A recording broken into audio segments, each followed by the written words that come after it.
നമസ്കാരം. പൊതുഭൂമിശാസ്ത്രത്തിൽ നിന്നുള്ള ചോദ്യങ്ങൾ നിലവിൽ LDC എക്സാംസിന് അല്ലെങ്കിൽ PSC എക്സാംസിന് ഉദ്യോഗാർത്ഥികൾ ബുദ്ധിമുട്ടിക്കാറുണ്ട്. അത്തരത്തിൽ നമ്മുടെ ഖാദി ബോർഡ് LDCക്ക് ചോദിച്ചൊരു ചോദ്യം ഒന്ന് പരിചയപ്പെടാം. ചോദ്യം ഒന്ന് കാണാം നമുക്ക് ആദ്യം. നിംബസ് മേഘങ്ങളുടെ പ്രത്യേകതകൾ ഉൾപ്പെടുന്ന ജോഡി കണ്ടെത്തുക. താഴ്ന്ന വിതാനത്തിൽ കാണപ്പെടുന്ന ഇരുണ്ട മേഘങ്ങൾ, ഉയർന്ന സംവഹന പ്രവാഹ ഫലമായി രൂപം കൊള്ളുന്ന മേഘങ്ങൾ, തെളിഞ്ഞ ദിനാന്തരീക്ഷത്തിൽ വളരെ ഉയരത്തിൽ പഞ്ഞുകെട്ടുകൾ പോലെ കാണപ്പെടുന്ന മേഘങ്ങൾ, സൂര്യപ്രകാശത്തെ കടത്തി വിടാതെ ഇരുണ്ട നിറത്തിൽ കാണപ്പെടുന്ന മേഘങ്ങൾ. അതിനകത്ത് നിംബസ് മേഘങ്ങളുടെ ജോഡി കണ്ടെത്തുക എന്നുള്ളതായിരുന്നു ചോദ്യം. ഇതിൻ്റെ ആൻസർ ഏതൊക്കെ വരും? ഒന്നതേ ഇവിടെ ഇരുണ്ട മേഘങ്ങളെന്ന് കൊടുത്തേക്കുന്നു. താഴ്ന്ന വിതാനത്തിൽ കാണപ്പെടുന്ന ഇരുണ്ട മേഘങ്ങൾ, അതുപോലെ സൂര്യപ്രകാശത്തെ കടത്തിവിടാത്ത ഇരുണ്ട മേഘങ്ങൾ അല്ലെങ്കിൽ ഇരുണ്ട നിറത്തിൽ കാണപ്പെടുന്ന മേഘങ്ങൾ. 1ഉം 4ഉമായിരുന്നു ഉത്തരം, ഓപ്ഷൻ ഡി അല്ലേ? 1ഉം 4ഉമാണ് ഉത്തരം, ഓപ്ഷൻ ഡി. ഈ ചോദ്യകർത്താവ് ഈ ഒരു ചോദ്യം എടുത്തത് നമ്മുടെ SCERT ടെക്സ്റ്റിലെ 9ാം ക്ലാസ്സിലെ ഒരു പുസ്തകത്തിൽ നിന്നാണ്. ഭയങ്കര വിശാലമായൊരു പാഠമാണ്, ഒത്തിരി കാര്യങ്ങൾ പഠിക്കാനുണ്ട്. ഈ ക്ലാസ്സിൻ്റെ അവസാനത്തിൽ നിങ്ങൾ ആ പാഠം മുഴുവൻ പഠിച്ചിരിക്കും. മേഘങ്ങൾ, അതേപോലെ ഖനീകരണ രൂപങ്ങൾ, അതേപോലെ മഴ, ഈ 3 ടോപ്പിക്കുകളാണ് ഇന്നത്തെ ക്ലാസ്സിൽ വളരെ ഡീറ്റെയിൽ ആയിട്ട് ഡിസ്കസ് ചെയ്യുന്നത്.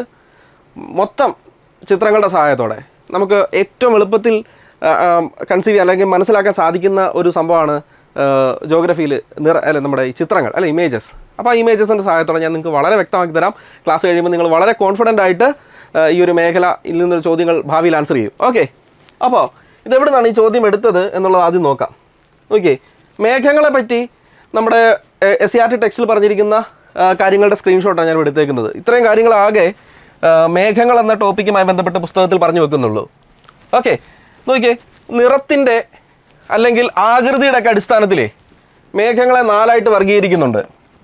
സിറസ് മേഘങ്ങൾ ഒന്നാമത്തത്, തെളിഞ്ഞ ദിനാന്തരീക്ഷ സ്ഥിതിയിൽ വളരെ ഉയരങ്ങളിൽ നേർത്ത തൂവൽ കെട്ടുകൾ പോലെ കാണപ്പെടുന്ന മേഘങ്ങൾ, സിറസ് മേഘങ്ങൾ. ഇത് നമ്മുടെ ഓപ്ഷനിലുണ്ടായിരുന്നോ നമുക്ക് നോക്കാം. ഇത് നമ്മുടെ ഓപ്ഷനിലുണ്ടായിരുന്നോ?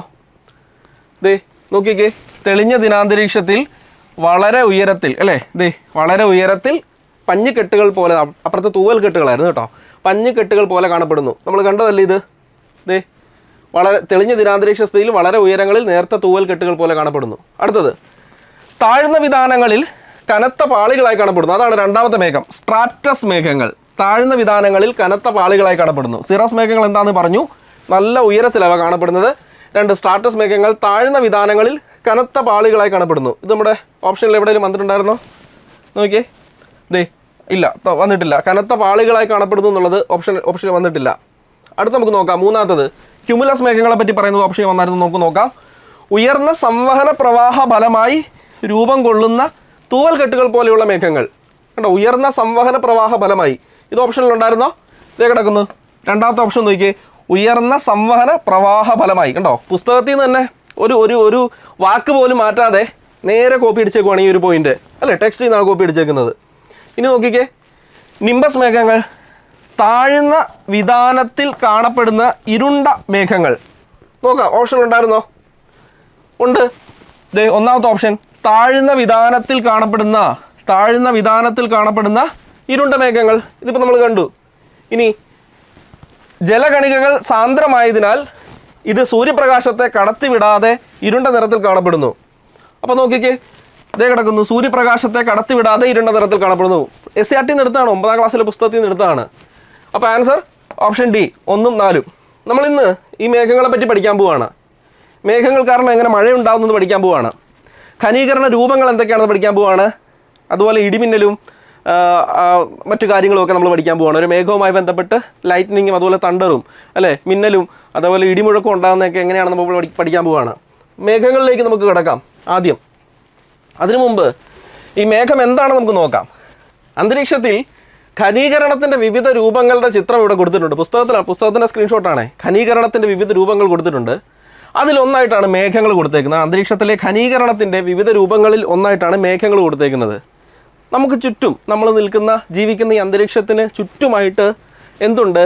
നീരാവിയുണ്ട്, ജലകണികകളുണ്ട്. നമുക്കത് കാണാൻ സാധിക്കുന്നുണ്ടോ? ഈ ജലകണികകളെ അല്ലെങ്കിൽ നമ്മൾ ഈ പറഞ്ഞ നീരാവിയെ, ജലകണികൾ എന്നല്ല, നീരാവിയുണ്ട്. നമുക്ക് ചുറ്റുമായിട്ട് നീരാവിയുണ്ട്, ജലബാഷ്പമുണ്ട്. നമുക്കെന്നെ കാണാൻ സാധിക്കുന്നുണ്ടോ? ഇല്ല. പക്ഷേ നല്ല തണുത്തൊരു കുപ്പി എടുത്ത് നിങ്ങളിരിക്കുന്ന ആ വീട്ടിൽ മുറിയിൽ അല്ലെങ്കിൽ മേശപ്പുറത്തോട്ട് വെച്ച് നോക്ക്. നല്ല തണുത്ത വെള്ളം നിറച്ച കുപ്പി, ആ കുപ്പിക്ക് ചുറ്റുമായിട്ട് വെള്ളത്തുള്ളികൾ, ജലത്തുള്ളികൾ പറ്റി പിടിച്ചിരിക്കുന്നതായിട്ട് നിങ്ങൾക്ക് കാണാൻ സാധിക്കും വിത്തിൻ സെക്കൻഡ്സ് അല്ലെങ്കിൽ മിനിറ്റുകൾക്കുള്ളിൽ. എന്തുകൊണ്ടാണ്? അന്തരീക്ഷത്തിലെ നീരാവി, ജലബാഷ്പം ഈ തണുത്ത പ്രതലത്തിൽ വന്ന് തട്ടി എന്തായി മാറി? ജലകണികയായി മാറിയതാണ് നമ്മൾ കാണുന്ന വെള്ളത്തുള്ളികൾ. അപ്പോൾ നോക്കുക, നമ്മൾ ജീവിക്കുന്ന അന്തരീക്ഷ ഭാഗത്തെ ട്രോപ്പോസ്ഫിയർ എന്നല്ലേ വിളിക്കുന്നത്. നമ്മൾ നേരെ മുകളിലേക്ക് ഉയരാമെന്ന് വിചാരിച്ചു, നേരെ മുകളിലോട്ട് ഉയർന്നു പോകുന്നു. എന്താ സംഭവിക്കുന്നത്? മുകളിലേക്ക് പോകുന്തോറും നമ്മുടെ ചൂട് കുറയും അല്ലേ. ഇതിനെ നമ്മൾ ക്രമമായ താപനഷ്ട നിരക്കെന്ന് വിളിക്കുന്നത്. ട്രോപ്പോസ്ഫിയറിലെ ഓരോ 165 മീറ്ററിലും 1 ഡിഗ്രി സെൽഷ്യസ് എന്ന തോതിൽ കുറഞ്ഞുകൊണ്ടിരിക്കും, ചൂട് കുറഞ്ഞു, താപനില കുറഞ്ഞുകൊണ്ടിരിക്കും. ഒരു നിശ്ചിത ഉയരത്തിലെത്തുമ്പോൾ എന്ത് സംഭവിക്കും? താപനില നല്ല ഗണ്യമായിട്ട് കുറയും. അപ്പോൾ എന്താണ്? അവിടെയുള്ള പൊടി പടലങ്ങളുണ്ടല്ലോ, ആ പൊടി പടലങ്ങളെ കേന്ദ്രീകരിച്ച് ആ ഭാഗത്തുള്ള നീരാവി എന്ത് ചെയ്യും? തണുക്കും. തണുത്ത് എന്തായി മാറുന്നു? മേഘങ്ങളായി മാറുന്നു. ഇതേപോലെ അന്തരീക്ഷത്തിലെ നീരാവി, ജലബാഷ്പം ഘനീഭവിച്ച് വ്യത്യസ്ത രൂപം ഉണ്ടാവുന്നുണ്ട്, വ്യത്യസ്ത രൂപത്തിലുള്ള കാര്യങ്ങൾ ഉണ്ടാവുന്നുണ്ട്. അത് 4 ഇവിടെ കൊടുത്തേക്കുന്നത്. നോക്കിക്കേ, ഘനീകരണത്തിൻ്റെ വിവിധ രൂപങ്ങൾ. ആദ്യമായിട്ട് തന്നെ നമുക്കിത് നോക്കാം. തുഷാരം എന്താണെന്ന് നോക്കാം. തുഷാരം നമ്മുടെ രാവിലെയൊക്കെ എഴുന്നേൽക്കുമ്പോഴേ ഈ ഇലയുടെയൊക്കെ അറ്റത്ത് അല്ലെങ്കിൽ പുൽനാമ്പിലൊക്കെ നമ്മുടെ ഈ ഒരു വെള്ളത്തുള്ളി പറ്റിപ്പിടിച്ചിരിക്കുന്നതായിട്ട് കാണാൻ സാധിക്കും. അതിനെ നമ്മൾ തുഷാരം എന്ന് വിളിക്കുന്നത്. എന്തുകൊണ്ടത് തുഷാരമായി മാറിയത്? നേരത്തെ ഞാൻ പറഞ്ഞ പ്ലാസ്റ്റിക് കുപ്പിയുടെ അല്ലെങ്കിൽ തണുത്ത പ്രതലത്തിൻ്റെ സെയിം ആപ്ലിക്കേഷൻ ഇവിടെ വരുന്നത്. കാരണം ഇതൊരു പ്രതലമാണ് അല്ലേ. ഇല അല്ലെങ്കിൽ ഒരു പുല്ലിൻ്റെയൊക്കെ അറ്റം എന്ന് പറയുന്നത് ഇവിടെ ഒരു പ്രതലമാണ്, അന്തരീക്ഷത്തിലെ നീരാവിക്ക് തണുക്കാനുള്ളൊരു പ്രതലമാണ്. മാത്രമല്ല രാത്രിയാകുമ്പോൾ അന്തരീക്ഷ താപനില ഭയങ്കരമായിട്ട് കുറയും. നമ്മുടെ പകൽ സമയത്തെ പോലെയാണോ രാത്രി? അല്ല, അന്തരീക്ഷ താപനില ഭയങ്കരമായിട്ട് കുറയും, നല്ലപോലെ കുറയും. ഈ സമയത്ത് എന്ത് നടക്കും? അന്തരീക്ഷത്തിൽ അടങ്ങിയിരിക്കുന്ന നീരാവി പതുക്കെ തണുക്കും. അത് ഈ പുല്ലിലൊക്കെ വന്ന് തട്ടുമ്പോൾ അത് ജലത്തുള്ളിയായി മാറുന്നതാണ് എന്ത്? തുഷാരം. ഇതെന്താണ്? ഹിമം എന്താണ്? ഘനീകരണത്തിന് മറ്റൊരു രൂപം ഹിമം. അതായത് ഉപരിതല താപനിലയിലെ നമ്മുടെ ഭൂമിയുടെ ഉപരിതലത്തിന് മുകളിലുള്ള അന്തരീക്ഷ താപനില 0 ഡിഗ്രി സെൽഷ്യസിന് താഴെയാകുന്ന സ്ഥലങ്ങളുണ്ട് നമ്മുടെ ഭൂമിയിൽ. അവിടെ ഈ തുഷാരം രൂപം കൊള്ളുന്നതിന് പകരം എന്ത് രൂപം കൊള്ളും? മഞ്ഞ് കട്ടകൾ രൂപം കൊള്ളും, സോളിഡായി മാറും. ജലത്തുള്ളികൾക്ക് പകരം അതൊരു ഖരരൂപത്തിലുള്ള ചെറിയ മഞ്ഞ് കട്ടകൾ അല്ലെങ്കിൽ ഐസ് ക്രിസ്റ്റൽസ് ആയി മാറും. അതിനാണ് നമ്മൾ ഹിമം എന്ന് വിളിക്കുന്നത്. എന്ത് വിളിക്കുന്നത്? ഹിമം. ഇലയുടെ ഒക്കെ മുകളിൽ ഇങ്ങനെ ഐസ് ഇങ്ങനെ പറ്റി പിടിച്ചിരിക്കുന്നതായിട്ട് കാണാൻ സാധിക്കും അല്ലേ. ഇനി മൂന്നാമത്തെ എന്താണ്? മൂടൽമഞ്ഞ്. നമ്മുടെ ഭൂമിയുടെ ഉപരിതല താപനില നല്ലപോലെ കുറയുന്ന സ്ഥലങ്ങളുണ്ട്, ഹൈ റേഞ്ചസ് ഒക്കെ ഇല്ലേ, നല്ലപോലെ കുറയുന്ന സ്ഥലങ്ങളിൽ അവിടെ അടങ്ങിയിരിക്കുന്ന അന്തരീക്ഷത്തിൽ അടങ്ങിയിരിക്കുന്ന, അതായത് ഭൂമിയുടെ ഉപരിതലത്തിനോട് അടുത്ത് ഉള്ള അന്തരീക്ഷത്തിൽ അടങ്ങിയിരിക്കുന്ന നീരാവി ഉണ്ടല്ലോ, ആ നീരാവി ഈ അന്തരീക്ഷത്തിൽ തന്നെ ഇങ്ങനെ തങ്ങി നിൽക്കും. ആ തങ്ങി നിൽക്കുന്നതിനെയാണ് നമ്മളിത് വിളിക്കുന്നത് മൂടൽമഞ്ഞെന്ന് വിളിക്കുന്നത്. മൂടൽമഞ്ഞ് 2 വിധമുണ്ട്, ഫോഗും ഉണ്ട്, മിസ്റ്റും ഉണ്ട്. 1 കിലോമീറ്ററിൽ താഴെയാണ് ദൂരക്കാഴ്ചയെങ്കിൽ, നമ്മൾ യാത്ര ചെയ്യുമ്പോൾ 1 കിലോമീറ്റർ താഴെയാണ് ദൂരക്കാഴ്ചയെങ്കിൽ നമ്മൾ അതിനെ ഫോഗ് എന്ന് വിളിക്കുന്നു. 1 കിലോമീറ്ററിൽ കൂടുതലാണെങ്കിൽ നമ്മൾ അതിനെ വിളിക്കുന്നു മിസ്റ്റ് എന്ന് വിളിക്കുന്നു. ക്ലിയർ അല്ലേ? ഇനി നാലാമത്താണ് നമ്മളിന്ന് പഠിക്കാൻ പോകുന്നത്, പ്രധാനമായിട്ടും നമ്മൾ ഡിസ്കസ് ചെയ്യാൻ പോകുന്നത് മേഘങ്ങൾ. അന്തരീക്ഷത്തിൽ അടങ്ങിയിരിക്കുന്ന നീരാവി അന്തരീക്ഷത്തിലെ പൊടിപടലങ്ങളെ കേന്ദ്രീകരിച്ച് വലിയ അളവിൽ ഘനീഭവിച്ചുണ്ടാകുന്ന വലിയ ഘനീകരണ രൂപങ്ങളെയാണ് നമ്മളിന്ന് വിളിക്കുന്നത് മേഘങ്ങളെന്ന് വിളിക്കുന്നത്. ക്ലിയർ? ഇനി ഇത് എങ്ങനെയാണ് മേഘങ്ങൾ രൂപം കൊള്ളുന്നത് എന്ന് പറഞ്ഞു വെക്കുന്നത്. അന്തരീക്ഷത്തിൽ ഉള്ള പൊടിപടലങ്ങളെ കേന്ദ്രീകരിച്ചാണ് നീരാവി തണുക്കുന്നതും മേഘങ്ങൾ രൂപപ്പെടുന്നതും. അപ്പോൾ എന്തിനെ കേന്ദ്രീകരിച്ച? അന്തരീക്ഷത്തിൽ അടങ്ങിയിരിക്കുന്ന പൊടിപടലങ്ങളെ കേന്ദ്രീകരിച്ച് നീരാവി തണുക്കുന്നതും മേഘങ്ങൾ രൂപപ്പെടുന്നതും. അപ്പോൾ ഈ പൊടിപടലങ്ങളെ നമുക്ക് എന്ത് വിളിക്കാം? അന്തരീക്ഷത്തിലുള്ള ഈ പൊടിപടലങ്ങളെ നമുക്ക് എന്ത് വിളിക്കാം? ഘനീകരണ മർമ്മം എന്ന് വിളിക്കാം. അന്തരീക്ഷത്തിലുള്ള ഈ പൊടിപടലങ്ങളെ നമുക്ക് എന്ത് വിളിക്കാം? അന്തരീക്ഷത്തിലെ ഘനീകരണ മർമ്മം എന്ന് വിളിക്കാം. അതായത് നമുക്ക് കാണാൻ പറ്റാത്ത വലിപ്പത്തിലുള്ള നീരാവി കണികളുണ്ടല്ലോ, ഈ നീരാവി കണികൾ എന്താണ്? ഇതിന് പൊടിപടലങ്ങളെ കേന്ദ്രീകരിച്ച് അന്തരീക്ഷത്തിലുള്ള പൊടിപടലങ്ങൾ നീരാവിക്ക് ചുറ്റുമായിട്ട് വന്നിങ്ങനെ പറ്റിപ്പിടിക്കും അല്ലേ. അന്തരീക്ഷത്തിൽ അടങ്ങിയിരിക്കുന്ന നീരാവിക്ക് ചുറ്റുമായിട്ട് ഈ പൊടിപടലങ്ങൾ ഇങ്ങനെ വന്ന് പറ്റിപ്പിടിക്കും. അങ്ങനെ ആ നീരാവി തണുത്ത് എന്തായി മാറും? ജലകണികളായി മാറും. അതെല്ലാം കൂടെ നമുക്ക് കാണാൻ പറ്റാത്ത ജലകണികളാണേ. ജലകണികളുടെ വലിപ്പം എന്ന് പറഞ്ഞാൽ 0.001 സെൻറ്റിമീറ്ററൊക്കെ ഉള്ളൂ. മനസ്സിലായോ? അത്രയൊക്കെ ഉള്ളൂ. അപ്പം നമുക്ക് കാണാൻ പറ്റാത്ത വലിപ്പത്തിലുള്ള ജലകണികളായി മാറും. അവയെല്ലാം കൂടെ കൂടിച്ചേർന്നാണ് മേഘങ്ങൾ ഉണ്ടാകുന്നത്. അപ്പം ഒരു നീരാവി കണികയ്ക്ക് ചുറ്റുമായിട്ട് ധാരാളം പൊടിപടലങ്ങൾ ഇങ്ങനെ വന്ന് പറ്റിപ്പിടിച്ച് ആ നീരാവി കണിക തണുത്ത് ജലകണികയായിട്ട് മാറും. അത് പിന്നീട് എല്ലാം കൂടെ കൂടിച്ചേർന്ന് ലക്ഷക്കണക്കിന് അത്തരത്തിലുള്ള ജലകണികൾ കൂടിച്ചേർന്നതായി മാറും, മേഘങ്ങളായി മാറും. മേഘങ്ങളെക്കുറിച്ചുള്ള പഠനത്തെ നെഫോളജി എന്നാണ് വിളിക്കുന്നത്. എന്താണ് വിളിക്കുന്നത്? മേഘങ്ങളെക്കുറിച്ചുള്ള പഠനത്തെ നെഫോളജി എന്ന് വിളിക്കുന്നു. അന്തരീക്ഷത്തിൽ കാണപ്പെടുന്ന ഭൂരിഭാഗം മേഘങ്ങളും ട്രോപ്പോസ്ഫിയറിലാണ് കാണപ്പെടുന്നത്. അന്തരീക്ഷത്തിലെ ഫസ്റ്റ് ലെയറിനെയാണ് നമ്മൾ ട്രോപ്പോസ്ഫിയർ എന്ന് വിളിക്കുന്നത്. ഭൂമിയുടെ ഉപരിതലത്തിൽ നിന്ന് മുകളിലേക്കുള്ള ഫസ്റ്റ് ലെയർ അല്ലേ. 8 മുതൽ 18 കിലോമീറ്റർ വരെ വ്യാപിച്ച് കിടക്കുന്ന ട്രോപ്പോസ്ഫിയർ. ധ്രുവപ്രദേശങ്ങളിൽ 8ഉം ഭൂമധ്യരേഖാ പ്രദേശങ്ങളിൽ 18 കിലോമീറ്റർ വരെയും വ്യാപിച്ച് കിടക്കുന്ന ട്രോപ്പോസ്ഫിയർ. അതിൻ്റെ ആവറേജ് 13 കിലോമീറ്റർ ആയിട്ട് പുസ്തകത്തിൽ പറയുന്നുണ്ട്. ട്രോപ്പോസ്ഫിയറിൻ്റെ ആവറേജ് 13 കിലോമീറ്ററാണ്. അപ്പോൾ അത്രയൊക്കെ ആവറേജ് ശരാശരി ഒരു 13 കിലോമീറ്റർ വരെയുള്ള സ്ഥലമാണ് ട്രോപ്പോസ്ഫിയർ. അവിടെയാണ് അന്തരീക്ഷത്തിലെ ഭൂരിഭാഗം മേഘങ്ങൾ കാണപ്പെടുന്നത്. സ്ട്രാറ്റോസ്ഫിയറിലും മേഘങ്ങൾ കാണപ്പെടാറുണ്ട്. അതിനെ നാക്രിയസ് മേഘങ്ങൾ എന്ന് വിളിക്കുന്നു. ഇനി വളരെ റെയർ കേസിൽ മീസോസ്ഫിയറിലും മേഘങ്ങൾ കാണപ്പെടാറുണ്ട്. നൊക്റ്റി ലൂസൻ്റ് മേഘങ്ങൾ എന്നൊക്കെ അവ വിളിക്കുന്നു. ക്ലിയർ? ഇനി നോക്കിക്കേ, ഒരു 99% മേഘങ്ങൾ എവിടെയാണ്? ട്രോപ്പോസ്ഫിയറിലാണ്. എന്തുകൊണ്ടാണ്? 12 കിലോമീറ്റർ 13 കിലോമീറ്റർ, ഞാൻ നേരത്തെ പറഞ്ഞ കണക്ക് വെച്ചാണെങ്കിൽ 13 കിലോമീറ്റർ ശരാശരി അത്രയുണ്ട് ട്രോപ്പോസ്ഫിയർ.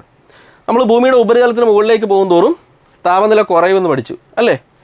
1 കിലോമീറ്റർ മുകളിലെത്തുമ്പോൾ താപനില ഏകദേശം 6 ഡിഗ്രിയാണ് കുറയുന്നത്. അതായത് നമ്മളിപ്പോൾ ജീവിക്കുന്നിടത്ത് താപനില, കേരളത്തിൽ താപനില 35 ഡിഗ്രി ആണെന്ന് വിചാരിക്കുക, 36 ഡിഗ്രി ആണെന്ന് വിചാരിക്കുക. 1 കിലോമീറ്റർ മുകളിലുള്ള താപനില 30 ഡിഗ്രി ആയിരിക്കും.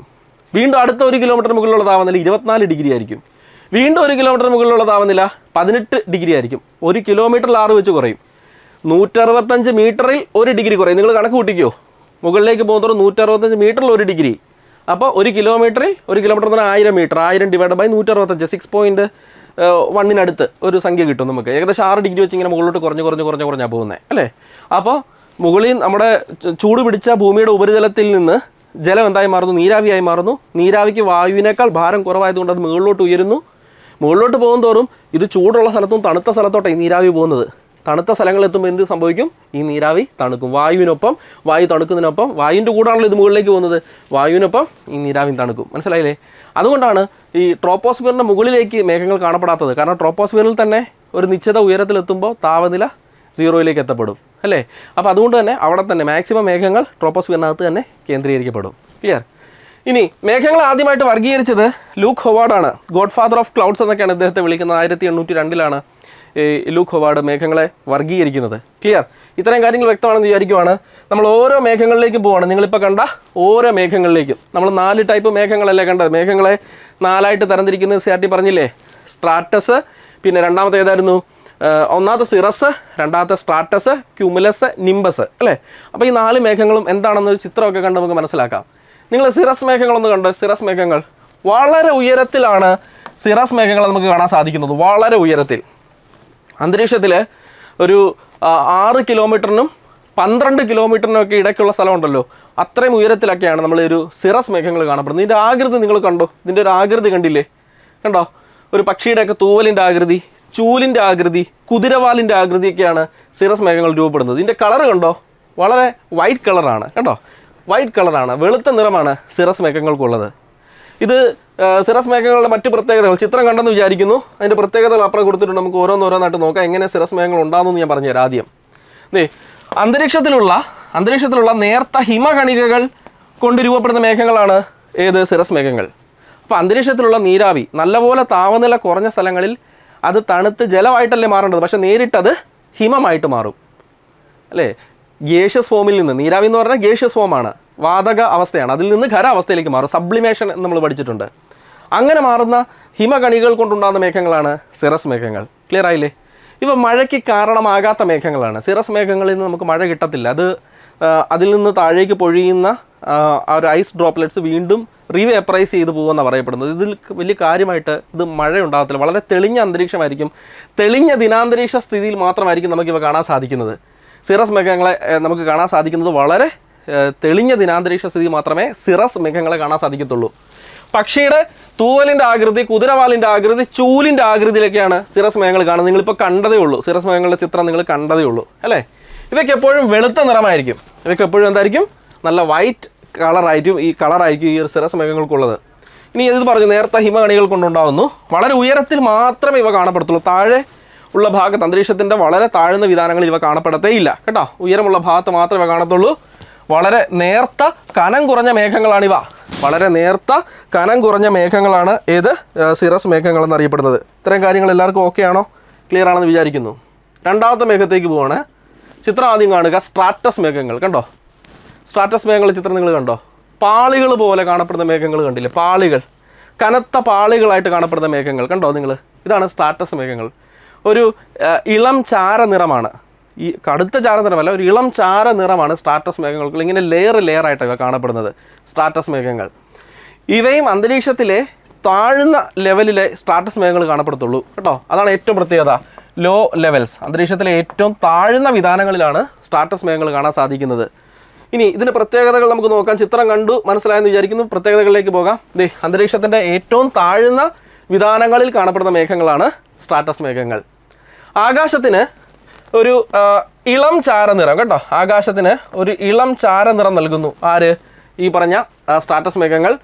ഇവ ഭൂമിയോടടുത്ത് കാണപ്പെടുന്നു. അപ്പോൾ നമ്മൾ ഭൂമിയുടെ ഉപരിതലത്തിൽ നോക്കുമ്പോൾ ഫോഗ് ഉണ്ടല്ലോ, മൂടൽമഞ്ഞുണ്ടല്ലോ. അപ്പോൾ മൂടൽമഞ്ഞിനോടൊപ്പമോ അല്ലെങ്കിൽ മൂടൽമഞ്ഞിൻ്റെ ലെയറിന് തൊട്ട് മുകളിലൊക്കെ ആയിട്ടോ ഈ ഒരു സ്ട്രാറ്റസ് മേഘങ്ങൾ കാണാൻ സാധിക്കും.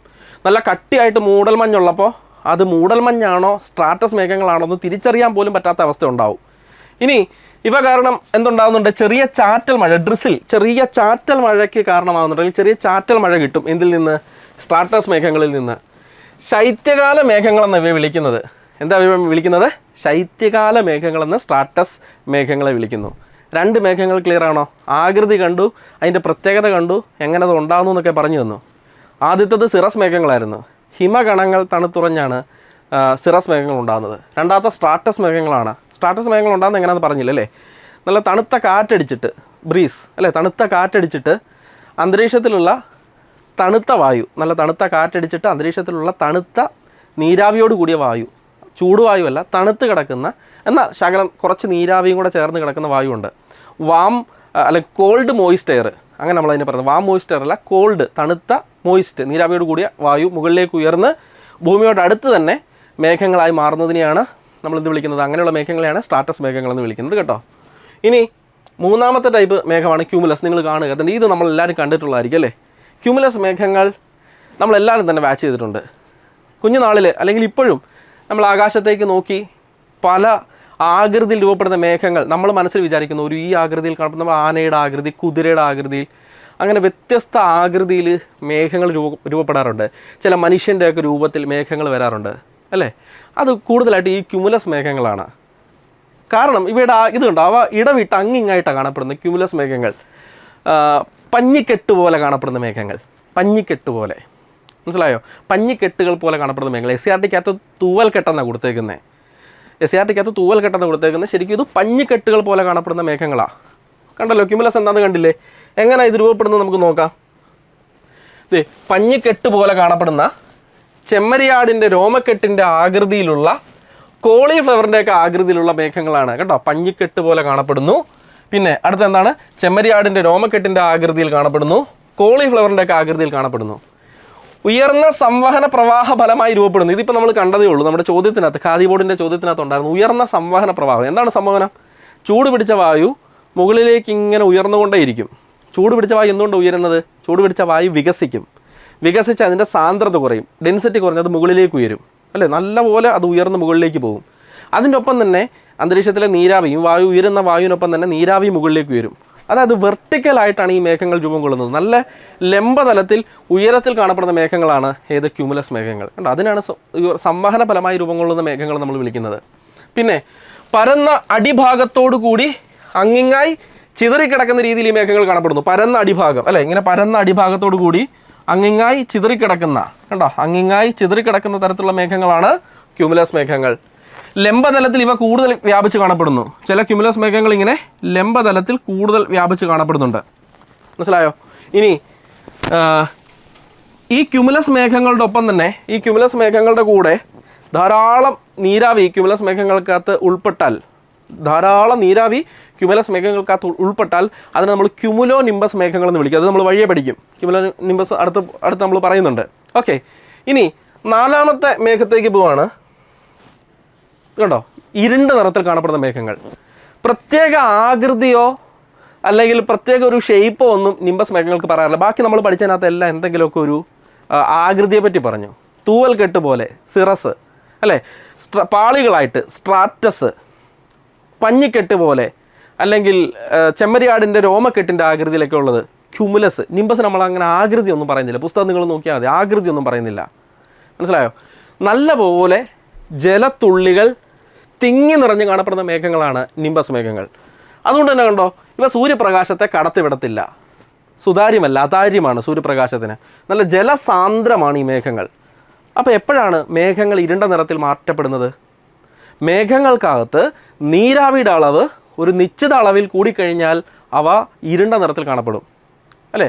എയറിനെ ഹോൾഡ് ചെയ്യാൻ പറ്റുന്ന ഒരു എമൗണ്ട് ഉണ്ട് വാട്ടർ വേപ്പറിന്, അത് നമ്മളതിനെ സാച്ചുറേഷൻ എന്നാണ് വിളിക്കുന്നത്, പൂരിതാവസ്ഥ, എയറിന് ഹോൾഡ് ചെയ്യാൻ പറ്റുന്നൊരവസ്ഥ. ആ ഒരു അവസ്ഥയിൽ എത്തിക്കഴിയുമ്പോഴേക്കാണ് ശരിക്കും പറഞ്ഞു കഴിഞ്ഞാൽ ഈ പറഞ്ഞ നിംബസ് മേഘങ്ങൾ ഉണ്ടാകുന്നത്. കണ്ടില്ലേ നിങ്ങൾ? നിംബസ് മേഘങ്ങളുടെ പ്രത്യേകത നമുക്ക് നോക്കാം. ഇതിന് ആകൃതി ഒന്നും പറയുന്നില്ല. മഴമേഘങ്ങൾ ഇടിമേഘങ്ങൾ എന്നറിയപ്പെടുന്നു. കണ്ടല്ലോ, കറുപ്പ് നിറത്തിലും ഇരുണ്ട ചാര നിറത്തിലും അല്ലെങ്കിൽ ഇരുണ്ട നിറത്തിൽ കാണപ്പെടുന്നു. മറ്റേ ഇളം ചാര നിറം നമ്മൾ പറഞ്ഞായിരുന്നു, സ്ട്രാറ്റസിന് പറഞ്ഞായിരുന്നു ഇളം ചാര നിറം അല്ലേ. സ്ട്രാറ്റസ് ഇളം ചാര അല്ലെങ്കിൽ ഒരു ലോവർ വൈറ്റ് കളറിലാണ് സ്ട്രാറ്റസ് കാണപ്പെടുന്നത്. ഒരു വലിയ വെളുപ്പമല്ല, ഇളം ചാര അല്ലെങ്കിൽ കുറച്ചൊരു അത്യാവശ്യം ഒരു വെളുത്ത നിറത്തിലൊക്കെയാണ് സ്ട്രാറ്റസ് കാണപ്പെടുന്നത്. ഇത് എങ്ങനെയാണ്? ഇരുണ്ട ചാര നിറത്തിൽ അല്ലെങ്കിൽ കറുത്ത നിറത്തിൽ. ഇതൊന്നും അല്ലാന്നുണ്ടെങ്കിൽ ചുമ്മാ വെറുതെ ഇരുണ്ട നിറത്തിൽ എന്ന് ചോദിക്കും. അങ്ങനെ കാണപ്പെടുന്ന മേഘങ്ങളാണ് നിംബസ് മേഘങ്ങൾ. പ്രത്യേക ആകൃതിയൊന്നും ഇല്ലാതെ കാണുന്ന ജലകണികകളുടെ കൂമ്പാരമാണ് നിംബസ് മേഘങ്ങൾ. ജലകണികകളുടെ കൂമ്പാരമാണ് നിംബസ് മേഘങ്ങൾ. സാന്ദ്രത കൂടിയ അതാര്യമായ ഈ മേഘങ്ങൾ, അതായത് പ്രകാശത്തെ കടത്തിവിടാത്ത അതാര്യമായ ഈ മേഘങ്ങൾ സൂര്യപ്രകാശത്തെ കടത്തിവിടുന്നില്ല. കണ്ടോ? അതുകൊണ്ട് അത് ഇരുണ്ട നിറത്തിൽ കാണപ്പെടുന്നത്. ജലസാന്ദ്രമായി കഴിഞ്ഞാൽ പിന്നെ സൂര്യപ്രകാശത്തിന് ഈ അതിനെ റിഫ്ലക്റ്റ് ചെയ്യത്തില്ല. മനസ്സിലായില്ല? അത് എന്ത് ചെയ്യുന്നു? നമ്മുടെ താഴോട്ട് ഇറങ്ങി വരത്തില്ല, മേഘങ്ങളെ കടന്നതിന് വരാൻ പറ്റത്തില്ല, നമുക്ക് കാണാൻ പറ്റത്തില്ല സൂര്യപ്രകാശം. അങ്ങനെ വരുമ്പോൾ ഇത് ഇരുണ്ട നിറത്തിലേക്ക് മാറ്റപ്പെടുന്നു. അതാണ് നിംബസ് മേഘങ്ങൾ. ക്ലൗഡ്സ് ക്ലിയർ ആയോ? 3 എണ്ണത്തിന് നമ്മൾ ആകൃതി വ്യക്തമായിട്ട് പറഞ്ഞു. നിംബസ് ഇടി നല്ല ഇരുണ്ട നിറത്തിൽ കാണപ്പെട്ടാൽ ആകൃതി ഒന്നുമില്ല. ഇരുണ്ട നിറത്തിൽ ഏത് മേഘം കാണുന്നോ അത് നിംബസ് മേഘമാണ്. അതിന് പ്രത്യേക ആകൃതിയൊന്നുമില്ല. ഇരുണ്ട നിറത്തിൽ കാണപ്പെടുന്ന മേഘത്തെയാണ് നമ്മൾ എന്ത് വിളിക്കുന്നത്? നിംബസ് മേഘങ്ങളെന്ന് വിളിക്കുന്നത്. ഓക്കെയാണ് എല്ലാവരും? ഇനി മുകളിൽ സൂചിപ്പിച്ച മേഘങ്ങൾ വിവിധ ഉയരങ്ങളിലായാണ് രൂപപ്പെടുന്നത്.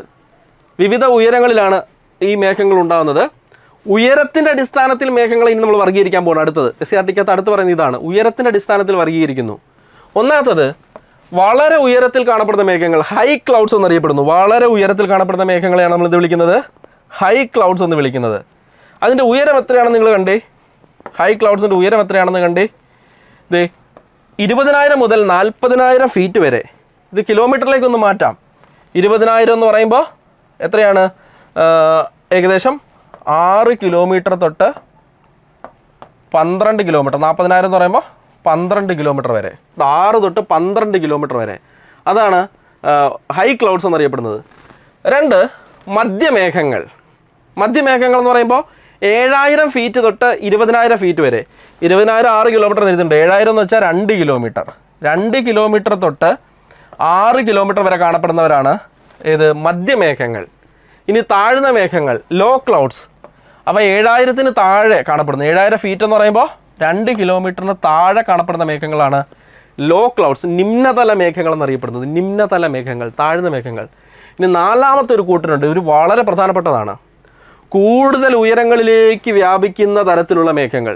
കൂടുതൽ ഉയരങ്ങളിലേക്ക് വ്യാപിക്കുന്ന തരത്തിലുള്ള മേഘങ്ങൾ, അതായത് വലിയ വെർട്ടിക്കൽ എക്സ്റ്റൻഷനുള്ള മേഘങ്ങൾ. 2,000 ഫീറ്റ് എന്ന് പറയുമ്പോൾ 600 മീറ്ററേ വരുന്നുള്ളൂ കേട്ടോ. 600 മീറ്റർ. അവിടെ തൊട്ട് 3,000 ഫീറ്റ്, ഏകദേശം 9 കിലോമീറ്റർ വരെ. 600 മീറ്റർ തൊട്ട് 9 കിലോമീറ്റർ വരെയൊക്കെ വ്യാപിച്ച് കിടക്കുന്ന. 600 മീറ്റർ എന്ന് പറഞ്ഞാൽ 1 കിലോമീറ്റർ ആയിട്ടില്ല. ഭൂമിയുടെ ഉപരിതലത്തിൽ നിന്ന് 600 മീറ്റർ തൊട്ട് 9 കിലോമീറ്റർ വരെ വ്യാപിച്ച് കിടക്കുന്നത്. ഇവിടെ ഫീറ്റിൽ തന്നേക്കുന്നത് ഞാൻ കിലോമീറ്റർ പറഞ്ഞു തരുവാ കേട്ടോ. അത്രയും വരെ വ്യാപിച്ച് കിടക്കുന്ന മേഘങ്ങളെയാണ് നമ്മളെന്ത് വിളിക്കുന്നത് കൂടുതൽ ഉയരത്തിലേക്ക് വ്യാപിക്കുന്ന മേഘങ്ങളെന്ന് വിളിക്കുന്നത് കേട്ടോ. ഏകദേശം 1/2 കിലോമീറ്റർ തൊട്ട് 9 കിലോമീറ്റർ വരെ. ക്ലിയർ? അപ്പോൾ ഇതിൻ്റെ അടിസ്ഥാനത്തിൽ മേഘങ്ങളെ വർഗീകരിക്കുന്നു. അതിൻ്റെ പേരുകൾ ഓരോന്നും ഏതൊക്കെയാണ്, ഹൈ ക്ലൗഡ് ഏതൊക്കെയാണ്, ലോ ക്ലൗഡ് ഏതൊക്കെയാണ് നമുക്ക് നോക്കാം. നോക്കിക്കോണേ.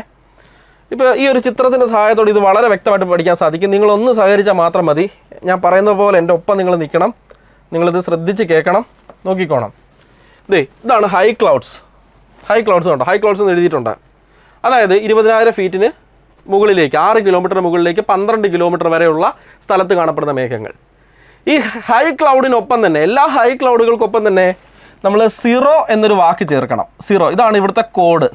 സിറോ കണ്ടിട്ടുണ്ടെങ്കിൽ അത് ഉയർന്ന തലത്തിലുള്ള മേഘങ്ങളായിരിക്കും. സിറോ നോക്കിക്കേ. ആദ്യം നമ്മൾ പഠിച്ചു സിറസ് നമ്മൾ അപ്പുറം പഠിച്ചതാണ്. മേഘങ്ങൾ 4ആയിട്ട് വർഗീകരിക്കുന്നതിനകത്ത് സിറസ് നമ്മൾ പഠിച്ചതാണ് അല്ലേ. സിറസ് ഹൈ ക്ലൗഡാണ്. പിന്നെ സിറോ ചേർത്ത് വരുന്ന സിറോ സ്ട്രാറ്റസ് ഒരു ഹൈ ക്ലൗഡാണ്. അതായത് ഇങ്ങനെ പരന്ന് കാണപ്പെടുന്ന നമ്മൾ നേരത്തെ സ്ട്രാറ്റസ് എന്താണെന്ന് പഠിച്ചായിരുന്നു അല്ലേ, പാളികളായി കാണപ്പെടുന്ന മേഘങ്ങൾ. സിറോ എന്ന വാക്ക് ചേർത്ത് സ്ട്രാറ്റസ് പറഞ്ഞാൽ അതൊരു ഹൈ ക്ലൗഡാണ്. പിന്നെ അടുത്ത ഹൈ ക്ലൗഡ് സിറോ ക്യുമുലസ് ആണ്. ഏതാണ്? Syro cumulus. Syro Stratus, Syro cumulus എന്നിവയാണ് എന്ത് ഹൈ ക്ലൗഡ്സ്. പിന്നെ ഏതാണ്? വീണ്ടും സിറസ്. ഇനി മിഡിൽ ക്ലൗഡ്സ് ഏതൊക്കെയാണ്? മിഡിൽ ക്ലൗഡ് ആൾട്ടോ എന്ന വാക്ക് ചേർക്കണം. മിഡിൽ ക്ലൗഡിൻ്റെ കൂടെ മധ്യതല മേഘങ്ങളുടെ കൂടെ എന്ത് ചേർക്കണം? ആൾട്ടോ എന്ന വാക്ക് ചേർക്കണം. ആൾട്ടോ എന്ന വാക്ക് ചേർത്തിട്ട് ഏതൊക്കെ പറയാം? Alto Stratus. നമ്മൾ നേരത്തെ പറഞ്ഞ ഇവിടെ സിറോ സ്ട്രാറ്റസിൻ്റെ സിറോ മാറ്റിയിട്ട് ആൾട്ടോ സ്ട്രാറ്റസ്. അതുപോലെ തന്നെ എന്ത് പറയാം? സിറോ ക്യുമുലസ് മാറ്റിയിട്ട് ആൾട്ടോ ക്യുമുലസ്. സിറോ ക്യുമുലസ് മാറ്റിയിട്ട് ആൾട്ടോ ക്യുമുലസ്. ക്ലിയർ അല്ലേ? ഇത് രണ്ടുമാണ് നമ്മുടെ മധ്യതല മേഘങ്ങൾ എന്നറിയപ്പെടുന്നത്. ആൾട്ടോ എന്ന വാക്ക് കണ്ടാൽ അത് മധ്യതലമാണ്, സിറോ എന്ന വാക്ക് കണ്ടാൽ അത് ഉയർന്ന തലമാണ്. ക്ലിയർ അല്ലേ? ഇനി അടുത്തത് ലോ ക്ലൗഡ്സ്. ലോ ക്ലൗഡ്സ് ഏതൊക്കെയാണ്? നമ്മൾ നേരത്തെ പറഞ്ഞ ക്യുമുലസ് അതൊരു ലോ ക്ലൗഡാണ്. നേരത്തെ പഠിച്ചില്ലേ ക്യുമുലസ്, പഞ്ഞിക്കെട്ട് പോലെ കാണപ്പെടുന്ന ക്യുമുലസ് മേഘങ്ങൾ. ഈ ക്യുമുലസ് തന്നെ ഇതുണ്ടോ? സിറോ ക്യുമുലസ് എന്ന് കണ്ടാൽ അത് ഉയർന്ന തല മേഘങ്ങളാണ്, ഉയർന്ന തലം കേട്ടോ. ക്യുമുലസ് തന്നെ വെറുതെ ക്യുമുലസ് എന്ന് പറഞ്ഞാൽ അത് ലോ ക്ലൗഡാണ്. പിന്നെ നമ്മൾ പഠിച്ചായിരുന്നു സ്ട്രാറ്റസ് അല്ലെ, പാളികളായി കാണപ്പെടുന്ന മേഘങ്ങൾ. അതും എന്താണ്? വെറുതെ സ്ട്രാറ്റസ് എന്ന് തന്നാൽ അത് ലോ ക്ലൗഡാണ്, നിമ്നതല താഴ്ന്ന തലത്തിലുള്ള മേഘങ്ങളാണ്. സിറോ സ്ട്രാറ്റസ് എന്നാൽ അത് ഉയർന്ന തരത്തിലുള്ള മേഘങ്ങളാണ്. ആൾട്ടോ സ്ട്രാറ്റസ് എന്നാൽ അത് മധ്യതലം. ആൾട്ടോ എന്ന് കണ്ടാൽ മധ്യതലം. ക്ലിയർ അല്ലേ? ഇനി എന്തൊക്കെയാണ്? സ്ട്രാറ്റോ ക്യുമുലസ്. അടുത്ത ഒരെണ്ണമാണ് എന്ത്? സ്ട്രാറ്റോ ക്യുമുലസ്. താഴ്ന്ന തല മേഘം മറ്റൊരു എക്സാമ്പിളാണ്, ലോ ക്ലൗഡിൻ്റെ എക്സാമ്പിളാണ് സ്ട്രാറ്റോ ക്യുമുലസ്. ഈ ക്യുമുലസ് തന്നെ സ്ട്രാറ്റോ എന്ന വാക്ക് ചേർക്കുന്നു. അപ്പോൾ സ്ട്രാറ്റോ എന്ന വാക്കാണ് ലോ ക്ലൗഡിന് വേണ്ടി നമ്മൾ ചേർക്കുന്നത്. സ്ട്രാറ്റോ എന്ന വാക്ക് ചേർത്താൽ അത് ലോ ക്ലൗഡാണ്, താഴ്ന്ന തലത്തിലുള്ള മേഘങ്ങളാണ്. സിറോ എന്ന് ചേർത്താൽ ഹൈ ക്ലൗഡ്, ആൾട്ടോ എന്ന് ചേർത്താൽ മീഡിയം അല്ലെങ്കിൽ മധ്യതലത്തിലുള്ള മേഘങ്ങൾ, സ്ട്രാറ്റോ എന്ന് ചേർത്താൽ ലോവർ ലെവലിലുള്ള താഴ്ന്ന തലത്തിലുള്ള മേഘങ്ങൾ. ഇപ്പോൾ ക്യുമുലസിൻ്റെ കൂടെ സ്ട്രാറ്റോ ചേർത്തപ്പോൾ അത് താഴ്ന്ന തലത്തിലുള്ള മേഘമായി മാറി. ഇനി സ്ട്രാറ്റസിൻ്റെ ഇത് കണ്ടോ? സ്ട്രാറ്റസിൻ്റെ കൂടെ നിംബോ എന്നുകൂടി ചേർക്കുന്നു. നിംബോ അതായത് സ്ട്രാറ്റസ് മേഘങ്ങൾ ജലസാന്ദ്രമാകുമ്പോൾ നമ്മളതിനെ നിംബോ സ്ട്രാറ്റസ് എന്ന് വിളിക്കുന്നു. അതും താഴ്ന്ന തലത്തിലുള്ള മേഘങ്ങളാണ്. ഇവിടെ സ്ട്രാറ്റസ് എന്ന വാക്കുണ്ട് താഴ്ന്ന തലത്തെ സൂചിപ്പിക്കാൻ. അതിൻ്റെ കൂടെ നിംബോയും കൂടെ ചേർത്തപ്പോൾ അതെന്തായി മാറി? അത് നല്ലപോലെ ജലസാന്ദ്രമായ മേഘങ്ങളാണെന്ന് അർത്ഥം. ഇനി നാലാമത്തെ കൂട്ടർ ഏറ്റവും വെർട്ടിക്കൽ എക്സ്റ്റെൻറ്റ് കാണപ്പെടുന്ന മേഘങ്ങൾ. ഞാൻ പറഞ്ഞായിരുന്നു 1/2 കിലോമീറ്റർ തൊട്ട് 9 കിലോമീറ്റർ വരെ കാണപ്പെടുന്ന നാലാമത്തെ ടൈപ്പ്. ഉയരം പറയുമ്പോൾ നാലാമത്തെ ടൈപ്പിലുള്ള ഈ മേഘമാണ് ക്യുമുലോ നിംബസ് മേഘങ്ങൾ. ഇവ എന്ത് വിളിക്കുന്നു? Cumulo nimbus. ഇവനെ ഒരു പ്രത്യേകം നിങ്ങൾ ശ്രദ്ധിച്ചോണം. ഈ ഒരു മേഘത്തെ നമ്മുടെ ഭൂമിയിൽ ഏറ്റവും കൂടുതൽ മഴയുണ്ടാക്കുന്നത്, ഇടിമിന്നലോട് കൂടി മഴയുണ്ടാക്കുന്നത് ക്യുമുലോ നിംബസ് ആണ്. ഇത് താഴ്ന്ന തലം എന്ന് പറയാൻ പറ്റുമോ? താഴ്ന്ന തലത്തുകൊണ്ട്, മധ്യതലത്തിലുകൊണ്ട്, ഉയർന്ന തലം വരെ വ്യാപിച്ചു കിടക്കുന്നു. 1/2 കിലോമീറ്റർ തൊട്ട് 9 കിലോമീറ്റർ വരെ വ്യാപിച്ചു കിടക്കുന്ന മേഘം എന്ന് പറയുമ്പോൾ നമ്മൾ ഏതെങ്കിലും ലെയറിനകത്ത് ഉൾപ്പെടുത്താൻ പറ്റുമോ? ഹൈനകത്ത് പറ്റത്തില്ല, മീഡിയത്തിനകത്തും പറ്റത്തില്ല, ലോവറിനകത്തും പറ്റത്തില്ല. എല്ലാ ലെയറിലേക്കും വ്യാപിച്ചു കിടക്കുന്ന മേഘങ്ങൾ. ക്ലിയർ ആയില്ലേ? അതാണ് ക്യുമുലോ നിംബസ് മേഘങ്ങൾ. ക്യുമുലോ നിംബസ് കഴിഞ്ഞാൽ പിന്നെ മഴ നമുക്ക് അതേപോലെ തന്നെ മഴ ലഭിക്കുന്ന മേഘങ്ങളാണ് നിംബോ സ്ട്രാറ്റസ്. കാരണം നിംബോ എന്നുള്ള വാക്ക് കണ്ടാൽ നിംബസ് മഴമേഘങ്ങളെ സൂചിപ്പിക്കുന്നു. സ്ട്രാറ്റസിൻ്റെ കൂടെ നിംബസ് കണ്ടാൽ എന്താണത്? മഴമേഘങ്ങൾ തന്നെയാണ്. പക്ഷേ ക്യുമുലോ നിംബസിൻ്റെ അത്ര ഇല്ല. ഇടിമിന്നലും കാര്യമായിട്ട് നമുക്ക് ഇതേപോലെ തന്നെ ഇടിമിന്നൽ അല്ലെങ്കിൽ അങ്ങനത്തെ ഒരു തണ്ടർ സ്റ്റോമോട് കൂടിയുള്ള മഴ നമുക്ക് പ്രതീക്ഷിക്കാൻ പറ്റത്തില്ല. കുറച്ച് നേരം നീണ്ടു നിൽക്കുന്ന മഴയായിരിക്കും. പക്ഷേ ഇതേപോലെയുള്ള ഇടിമിന്നൽ നമുക്ക് കാണാൻ സാധിക്കത്തില്ല. അതെവിടെയായിരിക്കും കാണുന്നത്? ഈ പറഞ്ഞ ക്യുമുലോ നിംബസിലായിരിക്കും. ക്ലിയർ ആയോ? കുറച്ചും കൂടെ വ്യക്തമാകാൻ വേണ്ടി മറ്റൊരു ചിത്രം കൂടെ കൊടുത്തിട്ടുണ്ട്, നമുക്ക് നോക്കാം. അതിലേക്കും കൂടെ പോകാം. ഇത് കണ്ടോ? ഹൈ ക്ലൗഡിനകത്ത് വരുന്നതാണ് സിറോ സ്ട്രാറ്റസ്. കണ്ടോ? Syro Stratus. ഇങ്ങനെ സൂര്യന് ചുറ്റും തന്നെ ഇങ്ങനെ ഒരു വലയം പോലെ കാണപ്പെടുന്ന മേഘങ്ങളാണ് സിറോ സ്ട്രാറ്റസ്. സിറോ എന്ന വാക്കുണ്ടല്ലോ, സ്ട്രാറ്റസ്. സിറോയ്ക്കൂടെ വാക്കിൻ്റെ കൂടെ സ്ട്രാറ്റസ് കൂടെ ചേർത്തു. കണ്ടോ? ഹാലോ, സൂര്യന് ചുറ്റും ഒരു വലയം, ഹാലോ, അതാണ് സിറോ സ്ട്രാറ്റസ്. പിന്നെ കണ്ടോ? Syro cumulus. ഇവിടെ നിങ്ങൾക്ക് കാണാം സിറോ ക്യുമുലസ്. കണ്ടോ? മീൻ ചെതുമ്പൽ പോലെ കാണപ്പെടുന്ന മേഘങ്ങൾ ക്യുമുലസ്. കണ്ടോ? Syro cumulus. ഇങ്ങനെ അങ്ങിങ്ങായിട്ടല്ല കാണപ്പെടുന്നത് പറഞ്ഞില്ല, അതെല്ലാം കൂടെ നല്ല ഉയരത്തിലേക്ക് എത്തുമ്പോൾ സിറോ ക്യുമുലസ് എന്ന് വെച്ചാൽ ഇങ്ങനെ മീൻ ചെതുമ്പൽ പോലെ കാണപ്പെടുന്ന മേഘങ്ങളാണ് സിറോ ക്യുമുലസ്. ഇനി ക്യുമുലസ് തന്നെ മധ്യതലത്തിൽ വരുന്നു ആൾട്ടോ ക്യുമുലസ്. ആൾട്ടോ കണ്ടോ? വേവ്സ് ആയിട്ട് തിരമാലകളുടെ ആകൃതിയിൽ കാണപ്പെടുന്നു ആൾട്ടോ ക്യുമുലസ് മേഘങ്ങൾ. കണ്ടോ? തിരമാലയുടെ ആകൃതിയിൽ. ഇനി ആൾട്ടോ സ്ട്രാറ്റസ്. ഇവിടെ ഹാലോ ആയിരുന്നു. സിറോ സ്ട്രാറ്റസ് എന്ന് പറയുമ്പോൾ സൂര്യന് ചുറ്റും വലയമായിരുന്നു. ആൾട്ടോ സ്ട്രാറ്റസ് എന്ന് പറയുമ്പോൾ എന്താണ്? ആൾട്ടോ സ്ട്രാറ്റസ് എന്ന് പറഞ്ഞാൽ എന്താണ്? വളരെ ചെറിയ ലെയറുള്ള മേഘമാണ്. നമുക്ക് സൂര്യനെ കാണാം, ഇവിടെ ഇങ്ങനെ സൂര്യനെ കാണാം. അതാണ് ആൾട്ടോ സ്ട്രാറ്റസ്. ഇവിടെ നമുക്ക് സൂര്യനെ അത്ര വ്യക്തമല്ലായിരുന്നു.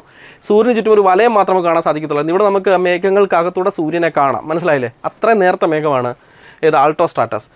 ഇനി ലോ ക്ലൗഡ് ഏതൊക്കെയാണ് വരുന്നത്? സ്ട്രാറ്റസ് ലോ ക്ലൗഡായിട്ട് പറയണം. സ്ട്രാറ്റോ ക്യുമുലസ് ലോ ക്ലൗഡാണ്. ക്യുമുലസ് ലോ ക്ലൗഡാണ്, താഴ്ന്ന മേഘങ്ങളാണ്. ഇനി ഇത് നിംബോ സ്ട്രാറ്റസ് താഴ്ന്ന തലത്തിലുള്ള മേഘമാണ്. കുറച്ച് അത് അത്യാവശ്യം തന്നെ ഇവിടെ ഈ ഒരു മധ്യതലത്തിലേക്കൊക്കെ ചെറുതായിട്ട് പോകുന്നുണ്ട്. ഇനി ഇതിനകത്തൊന്നും പെടാത്തതാണ്, ഈ 3 ലെയറിലും വരുന്നതാണ് ക്യുമുലോ നിംബസ്. അത് ഇതിനകത്ത് കൊടുത്തിട്ടില്ല കേട്ടോ, ക്യുമുലോ നിംബസ്. ഇനി ഇത് മനസ്സിലാകാത്തവർക്ക് വേറൊരു ചിത്രം നോക്കിക്കോ. ആദ്യം നമ്മൾ 4-ാമത്തേനകത്ത് പറഞ്ഞാണ് ഇത് ക്യുമുലോ നിംബസ് അല്ലേ, 4-ാമത്തേനകത്ത് പറഞ്ഞ ആളാണ് ഇത് ക്യുമുലോ നിംബസ്. നിങ്ങളൊന്ന് ശ്രദ്ധിച്ചോണം. ക്യുമുലോ നിംബസ് ഇതുണ്ടോ, ക്യുമുലോ നിംബസിൻ്റെ താഴ്ന്ന ഭാഗം നിങ്ങൾ കണ്ടില്ലേ, ഇവിടെ ചാര നിറമുണ്ട്. ഈ താഴ്ന്ന ഭാഗം കണ്ടോ, ഇവിടെ ചാര നിറമുണ്ട്. അതുകൊണ്ട് ഇവിടെ താഴെ നല്ലപോലെ ഈ മേഘങ്ങൾക്കകത്ത് എന്ത് കിട്ടുന്നത്, മഴ കിട്ടുന്നത് കണ്ടോ. അതേപോലെ തന്നെ ഉയർന്ന മേഘങ്ങൾ നോക്കാം. ഉയർന്ന മേഘങ്ങൾ ദേ സിറോ ക്യുമുലസ്, സിറോ എന്ന വാക്ക് കണ്ടോ, സിറോ ക്യുമുലസ് മീൻ ചെതുമ്പൽ പോലെ ഇങ്ങനെ കാണപ്പെടുന്നു, സിറോ ക്യുമുലസ്. ഇനി അടുത്തെന്താണ്, സിറോ സ്ട്രാറ്റസ്. ഇതാ ഞാൻ പറഞ്ഞത്, സൂര്യന് ചുറ്റും ഒരു വലയം പോലെ കാണപ്പെടുന്ന മേഘങ്ങൾ. പിന്നെ സിറസ് മേഘങ്ങൾ, ഇത് വേറെ എവിടെയില്ല, എവിടെയുള്ളൂ, ഉയർന്ന തലത്തിൽ മാത്രമേ സിറസ് ഉള്ളൂ കണ്ടോ. ഈ സിറസിനകത്ത് സിറോ എന്ന വാക്ക് ചേർത്തിട്ടാണ് സ്ട്രാറ്റസും ക്യുമുലസും കൂടെ നമ്മൾ എന്ത് ചെയ്തൊക്കെ യോജിപ്പിച്ചേക്കുന്നത്. ഇനി മധ്യതലത്തിൽ ആൾട്ടോ എന്ന വാക്ക് ചേർക്കണം. ക്യുമുലസിൻ്റെ കൂടെ ആൾട്ടോ ചേർത്താൽ ഓൾട്ടോ ക്യുമുലസ് കണ്ടോ, വേവ്സ് പോലെ കാണപ്പെടുന്നു എന്ന് പറയുന്നത്, തിരമാലകൾ പോലെ, ആൾട്ടോ ക്യുമുലസ്. ഇതാണ് ആൾട്ടോ സ്ട്രാറ്റസ്. സ്ട്രാറ്റസിനകത്ത് ആൾട്ടോ എന്ന വാക്ക് ചേർത്താൽ ആൾട്ടോ സ്ട്രാറ്റസ്. ഇനി താഴ്ന്ന തല മേഘങ്ങൾ ഏതൊക്കെയാണ്, ഒന്ന് ക്യുമുലസ്, ഇത് ഈ പഞ്ഞിക്കെട്ട് പോലെ കാണപ്പെടുന്ന ക്യുമുലസ്, പിന്നെ പാളികളായി കാണപ്പെടുന്ന സ്ട്രാറ്റസ്. ഇനി ക്യുമുലസിൻ്റെ കൂടെ സ്ട്രാറ്റോ എന്ന വാക്ക് കൂടെ ചേർക്കുമ്പോൾ സ്ട്രാറ്റോ ക്യുമുലസ്. സ്ട്രാറ്റോ എന്ന വാക്ക് എന്തിനാണ് നമ്മൾ ചേർക്കുന്നത്, താഴ്ന്ന മേഘത്തെ സൂചിപ്പിക്കാനാണ്. പിന്നെ തേണ്ടത് നിംബോ സ്ട്രാറ്റസ്. നിംബോ സ്ട്രാറ്റസും മഴ നൽകുന്നുണ്ട് കേട്ടോ. ഞാനത് പറഞ്ഞായിരുന്നു, ക്യുമുലോ നിംബോസ് പോലെ തന്നെ നമുക്ക് മഴ ലഭിക്കുന്നു. എന്തിൽ നിന്ന്, നിംബോ സ്ട്രാറ്റസിൽ നിന്നും. അപ്പോൾ ഏറ്റവും കൂടുതൽ മഴ ലഭിക്കുന്ന ആരാണ്, ഇയാളെ വിട്ടിട്ട് വേറെ എവിടത്തേക്കും പോകരുത് കേട്ടോ, ഇയാളെ ഓർക്കേണ്ടത് ആദ്യം, ക്യുമുലോ നിംബസ്. ഓക്കെ, ഇനി വേറെ എന്താണ് പഠിക്കാനുള്ളത്, ഈ പറഞ്ഞ കാര്യങ്ങളൊക്കെ ഒന്നുകൂടെ ഞാൻ എഴുതിയേക്കുന്നു. ഉന്നതതല മേഘങ്ങൾ, സിറസ് ഉണ്ട്. പിന്നെന്താണ് നമ്മൾ ചേർക്കേണ്ടത്, അതിൻ്റെ കൂടെ എന്താണ് ചേർക്കേണ്ടത്, സിറോ എന്ന വാക്ക് ചേർക്കണം, സിറോ ക്യുമുലസ്. പിന്നെ സിറോ എന്ന വാക്ക് ചേർത്തിട്ട് സ്ട്രാറ്റസ് പറയണം കേട്ടോ. ഇതാണ് ഉന്നതതല മേഘങ്ങൾ 3 എണ്ണം. മധ്യതല മേഘങ്ങൾ ആൾട്ടോ ചേർത്തിട്ട് ക്യുമുലസ് പറയണം, ആൾട്ടോ ചേർത്തിട്ട് സ്ട്രാറ്റസ് പറയണം. അതാണ് മധ്യതല മേഘങ്ങൾ. 6 കിലോമീറ്റർ 2 കിലോമീറ്ററിന് ഇടയ്ക്ക്, മറ്റേത് 6-നും 12-നും ഇടയ്ക്ക്. ഇനി വേറെ എന്താണ്, അടുത്തത് എന്താണ്, മൂന്നാമത്തെ എന്താണ് നമ്മൾ പഠിച്ചത്, നിമ്നതല താഴ്ന്ന മേഘങ്ങൾ 2 കിലോമീറ്റർ താഴെ. സ്ട്രാറ്റസ് ഉണ്ട്, ക്യുമുലസ് ഉണ്ട്. ഇനി സ്ട്രാറ്റോ എന്ന വാക്ക് ചേർത്തുകൊണ്ട് ക്യുമുലസ് പറഞ്ഞാൽ അത് താഴ്ന്ന തല മേഘങ്ങളാണ്. ഇനി നിംബോ സ്ട്രാറ്റസ്, അതും ഈ സ്ട്രാറ്റസ് ഉള്ളത് കൊണ്ട് തന്നെ കേട്ടോ, നിംബോ സ്ട്രാറ്റസ് അതും താഴ്ന്ന തല മേഘങ്ങളാണ്. ഇനി എല്ലാ ലെയറിലും മൾട്ടി ലെയറിൽ കാണപ്പെടുന്ന വളരെ ഉയർന്ന തലത്തിൽ കാണപ്പെടുന്ന മേഘങ്ങൾ, മൾട്ടി ലെയറിൽ കാണപ്പെടുന്ന മേഘങ്ങൾ ക്യുമുലോ നിംബസ് മേഘങ്ങൾ. എന്താണ് അതിനെ വിളിക്കുന്നത്, ക്യുമുലോ നിംബസ് മേഘങ്ങൾ എന്ന് വിളിക്കുന്നു. ക്ലിയർ അല്ലേ, മേഘങ്ങൾ കഴിഞ്ഞു. ഇനി നല്ല മേഘങ്ങളുള്ള സമയത്ത് ഇടിമിന്നൽ ഉണ്ടാവാറുണ്ട് അല്ലേ, ഇടിമിന്നൽ ഉണ്ടാവാറുണ്ട്. ഈ ഇടിമിന്നൽ കൂടെ പെട്ടെന്നൊന്ന് പറഞ്ഞിട്ട് നമുക്ക് മഴയിലേക്ക് പോകാം. ഇടിമിന്നൽ ഉണ്ടാവാറുണ്ട്. എങ്ങനെയാണ് ഈ ഇടിമിന്നൽ ഉണ്ടാകുക നമുക്ക് നോക്കാം. മേഘങ്ങൾക്കകത്ത് സോളിഡായിട്ടുള്ള ഐസ്, ചെറിയ ഹിമകണികകളും അതേപോലെ തന്നെ ലിക്വിഡ് വാട്ടർ ഡ്രോപ്ലെറ്റ്സും മേഘങ്ങൾക്കകത്തുണ്ട്. പിന്നെ പൊടിപടലങ്ങളും എല്ലാം ഉണ്ട്. ഇവർ തമ്മിൽ പരസ്പരം അങ്ങോട്ടും ഇങ്ങോട്ടും ശക്തമായിട്ട് വളരെ വേഗത്തിൽ സഞ്ചരിക്കും, റബ്ബ് ചെയ്യും. പരസ്പരം വേഗത്തിൽ സഞ്ചരിച്ച് അവർ അങ്ങോട്ടും ഇങ്ങോട്ടും ഉരസും. റബ്ബ് ചെയ്യുന്നതിൻ്റെ ഫലമായിട്ടൊരു സ്റ്റാറ്റിക് ഡിസ്ചാർജ് ഇതിനകത്ത് ഉണ്ടാകുന്നതാണ് ഈ നമ്മുടെ ഇടിമിന്നൽ നമ്മൾ പറയുന്നത് അല്ലേ, ലൈറ്റ്നിങ് എന്ന് പറയുന്നത്. എങ്ങനെയാണ് ആ സ്റ്റാറ്റിക് ചാർജസ് എങ്ങനെയാണ് രൂപപ്പെടുന്നത് നോക്കിക്കേ. ആ റബ്ബിങ്ങിൻ്റെ ഫലമായിട്ട് ഈ മേഘങ്ങളുടെ മുകൾ ഭാഗത്ത് പോസിറ്റീവും അതുപോലെ ഈ താഴ്ന്ന സ്ഥലങ്ങളിൽ നെഗറ്റീവ് ചാർജും ഉണ്ടാകുന്നു. പരസ്പരം മേഘങ്ങൾക്കകത്തുള്ള പാർട്ടിക്കിൾസ് ഉരസുന്നതിൻ്റെ ഫലമായിട്ടാണ് ഇങ്ങനെ അത് ഇലക്ട്രിക്കലി ചാർജ്ഡ് പാർട്ടിക്കിൾസായി മാറുന്നത്. ഇലക്ട്രിക് ചാർജ് ഉണ്ടാകുന്നത് ഇതിനകത്ത്. ഒരു മേഘത്തിനകത്ത് ഇലക്ട്രിക് ചാർജ് ഉണ്ടാകുന്ന അവർ പരസ്പരമുള്ള ആ ഒരു റബ്ബിങ്ങിൻ്റെ ഫലമായിട്ടാണ് ആ ഒരു ഇലക്ട്രിക് ചാർജ് ഇതിനകത്ത് ഉണ്ടാകുന്നത്. തൊട്ടടുത്ത ഒരു മേഘം ഇതേപോലെ തന്നെയുണ്ട്, കണ്ടില്ലേ നിങ്ങൾ. ഈ മേഘത്തിലും എന്തുണ്ട്, നെഗറ്റീവ് ചാർജ് ഉണ്ട്. ഇതിൻ്റെ താഴ്ന്ന ഭാഗത്ത് നെഗറ്റീവ് ചാർജ് ഉണ്ട്, ഇതിന് മുകൾ ഭാഗത്തായിട്ട് പോസിറ്റീവ് ചാർജ് ഉണ്ട്. അപ്പോൾ ഈ 2 മേഘങ്ങൾ തമ്മിലുള്ള ഈ ഒരു മേഘത്തിലെ നെഗറ്റീവ് ചാർജ് ഈ ഒരു പോസിറ്റീവ് ചാർജിലേക്ക് ആകർഷിക്കപ്പെട്ട് അങ്ങോട്ടേക്ക് ചലിക്കും. മനസ്സിലായോ? ഇതിനിടയ്ക്ക് എന്തുണ്ട്, എയർ ഉണ്ട്. ഈ വായുവിലൂടെ ഇത് സഞ്ചരിക്കുന്നത്, ഈ വായുവിലൂടെയാണ് ഈ ചാർജുകൾ ഇങ്ങോട്ടേക്ക് സഞ്ചരിക്കുന്നത്. അതാണ് നമ്മൾ കാണുന്ന മിന്നൽ. ഈ ഇലക്ട്രിക് ചാർജസ് പാർട്ടിക്കിൾസ് ഇങ്ങോട്ട് സഞ്ചരിക്കുന്നതിനാണ്, ഇലക്ട്രിക് ചാർജ് സഞ്ചരിക്കുന്നതാണ്, ഇലക്ട്രിസിറ്റിയുടെ മൂവ്മെൻറ്റിനാണ് നമ്മൾ കാണുന്ന മിന്നൽ. ഇത് വായുവിലൂടെയാണ് പോകുന്നത് അല്ലേ. അപ്പോൾ ഈ ചാർജ് കടന്നു പോകുന്ന സമയത്ത് വായു കണികൾ വികസിക്കും.